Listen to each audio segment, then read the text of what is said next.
Ladies and gentlemen, welcome to the press conference of Taylor Fritz. First of all, congrats, Taylor. Great performance on court today. Are you looking forward to the next round with Gal?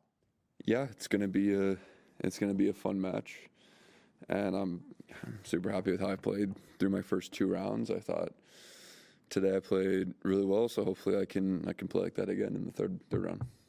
Great questions, please. Paul. Taylor, congrats on the win today. That very generous donation to Los Angeles Fire Relief. Your thoughts on making that, and also, do you have any family or friends directly impacted by the fires? Yeah, I mean, I feel like it's really, like the least I can do. I've, obviously, SoCal's been my home for forever, and I spent a lot of time. I still spend a lot of time in LA, but I, lived in LA for quite a while, and I have friends impacted. Family, not so much. A lot of my family, I had some family have to evacuate. The house that my brothers grew up in burnt down. Obviously, we're not living there anymore, but yeah, I mean, a lot of people are affected by it, and I feel like if you're in a place to help, then you should. I just wanted to ask about your knee. There was some early match issue, but then the rest of the score looks okay. So I'm curious what happened and how you're feeling. Yeah, I just hyperextended my knee running for a ball, which could probably be a bigger problem for some other people, but my knees just hyperextend a lot and are very flexible, so I kind of just jammed it. It hurt for 30 seconds, like a minute. I had to kind of just take a second for the pain to go away, kind of just test it, make sure I was fine. But yeah, after I could kind of just take a second, I felt fine. There was maybe a little bit of pain when I took it the other way, maybe did like a full bend on it, but not really any situations on the court where I'm going into that position, so it's fine. We'll maybe know more about how it feels tomorrow. I would expect it to just be a little sore, but I really think I'm going to be totally fine. Charlie? Yep. Congrats, Taylor. I just wondered, what's your kind of fueling rituals, routines before a match and then during? What are your sort of go-to meals?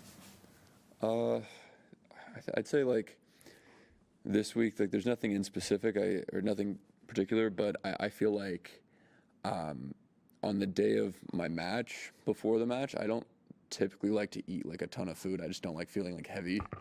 I'll eat an omelet and toast in the morning, and then maybe a pasta before my match. But I feel like it's the day off, the day before, where I just try to eat as much as I possibly can. Just every bit of everything, carbs, protein, really. I feel like when you're about to play 3 out of 5 sets, potentially in some heat as well, you literally can't eat enough. So it's kind of funny. During the U.S. Open, I guess I was eating so much on my off days. I actually gained 8 pounds during the tournament, in the tournament, which is insane. So, but yeah, I tend to eat a lot in those off days. During a match, I just drink water, and then I drink my water drop electrolytes, and then I have a very little bit of the goo energy gels. I'm someone, if I eat on court, I feel sick, I'm gonna throw up, so I don't like to eat a lot. Ask about someone I'm not sure you spent much time with before, one of your teammates at United Cup, Danielle Collins, and just what she was sort of as a teammate and a person to be around. I mean, she was a great teammate on the bench. She was cheering super loud for all of us, but we didn't see a lot of her because after a couple of days after she got there, she got really sick actually. So I mean, we told her you probably we don't want to get sick, and we also don't want you to force yourself to be around us because it's a team event, because she just didn't feel good. But no, I mean, all of the when she did feel better at the end of the week, she was a great teammate on the bench, just cheering for everyone and having, being very positive. Well before that? I mean, obviously we all know of each other just being around, but yeah, I mean, I previously, just from knowing her, I'd never actually had any, I never had any bad things to say about Danielle. I've always had pleasant, I guess, experiences. Taylor, I want to ask you about a couple teens we've seen have top 10 wins here this week, Joao Fonseca and Mensik. I'm wondering, first of all, just what your impressions are of those two guys. Mensik and Fonseca? Yeah. Yeah, I mean, I think both of them are really good players. I don't think, I don't think the upsets are too surprising to me. I think, I thought Rublev Fonseca, I thought that'd be a bit closer probably, but yeah, I watched a little bit of that match. I mean, really impressed. The kid's a very, very good player, and his game's pretty complete as well.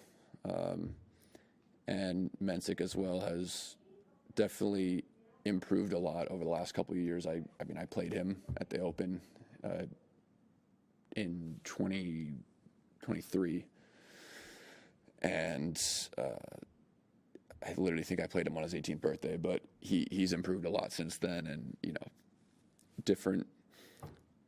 slightly different games, but yeah, I mean, it's going to be interesting to see. I'm impressed by both of them.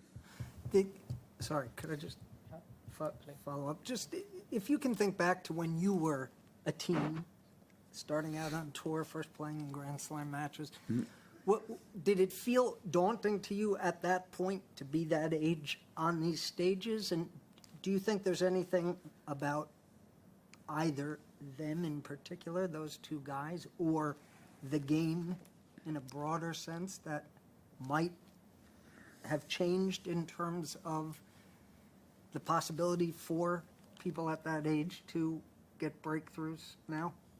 I mean, I think first off, I actually think it's when you're that age, like playing these big events, I think it's so much easier to play than when you're a bit older and you're just when you're that age, like getting to play these big matches, like there's no expectations, there's no pressure. You have like all the time in the world to like improve, and you're so early in your career, so it's really easy to go out and just play like these, like, I don't know, loose matches where you're just firing off the ball and like crushing and playing great. So yeah, I'm super impressed by both these guys, but we'll obviously see how they improve. I think both of them are going to be incredible players, but I don't know. Also, when I was younger, it's like I think the top 4 or 5 was pretty ridiculous. It was like 4 or 5. Like, I mean, we got like Rafa, Fed, Novak, Andy, Stan, all those guys at one time. It was pretty tough to break through playing against like a top 8 seed. I think now maybe it's like a little more winnable for the younger guys because all the top seeds aren't like some of the best players of all time. But that being said, like, I mean, there's still a lot of really, like, the depth is really strong right now with our current generation. And yeah, I don't know. I mean, it's tough. It's tough to compare the different times, but I think these guys are probably better than me when I was their age. One or two more. Yeah. My question is kind of in addition to that. In the debate of youth versus experience, do you think one has an edge over the other when it comes to performing here or at a Grand Slam? I think there's like positive and negatives both ways. I think obviously when you're experienced, you're gonna handle a lot of times the bigger moments a bit better just because you've been there before. But then on the other side of it, you have more pressure on yourself because you're the one that's supposed to win. I mean, there's just more pressure, and you're playing against a person who is actually going to have no pressure on them at all. They're going to be playing loose. You're going to get their best level. So it kind of goes both ways. Last one, Charlie. Terry, can I just ask on head-to-heads, obviously such a big part of tennis. When you've got a record like yours against Novak, say, how do you kind of process that before play? Like, do you try and put it out of your head? Do you embrace it and say, I've got to change up everything or just keep doing what I'm doing? Like, what's the sort of thought process there? I mean, it'd be different if my whole record against someone, and if I have a really bad record against someone, is like all within like a span of like a year or two. But I think with Novak, it's easy for me to not be so concerned with like the whatever it is, 10 or 11, because so many of those matches I see myself as a completely different player to when I played a lot of those matches. I think since I've really, I think, improved a lot and become a better player, I feel like we played 3 times since then, and those 3 have been those 3 themselves have been much closer than a lot of the other ones. So I don't think it's one of those things where I need to go on the court and change everything. I think, World Tour Finals and Shanghai, both of those matches, I was just a point or 2 away from taking it to a 3rd set. And then obviously here,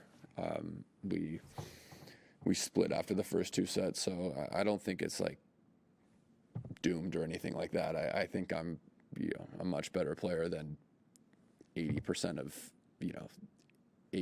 what the record would say. Okay, thank you.